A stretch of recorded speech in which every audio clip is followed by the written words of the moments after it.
3D animation নিয়ে বর্তমানে সবার বেশ কৌতূহল। সবাই 3D অ্যানিমেশনে কার্টুন তৈরি করতে চান।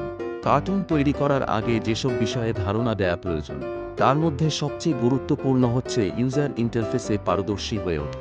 আপনি যদি নাই জানেন কি ব্যবহার করে কি তৈরি করতে হয়, তাহলে কার্টুন এর মডেল তৈরি করা এবং সেই ক্যারেক্টারে রিগ করা এবং পরবর্তীতে অ্যানিমেশন করা প্রায় অসম্ভব একটা বিষয়।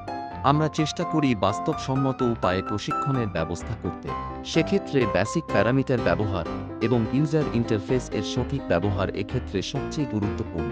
আর এজন্য আভা 3Dর প্রফেশনাল মেন্টর আহমাদুল হাসান শুভ নিয়ে এসেছেন 3D অ্যানিমেটরদের জন্য বেসিক প্যারামিটার ব্যবহার করে চমৎকার একটি কোর্স। এখানে আপনি ফুটবল, গলফ বল, বাস্কেটবল, ক্রিকেট বল, টেনিস বলের 3D মডেল খুব সহজে নিজেই তৈরি করতে পারবেন।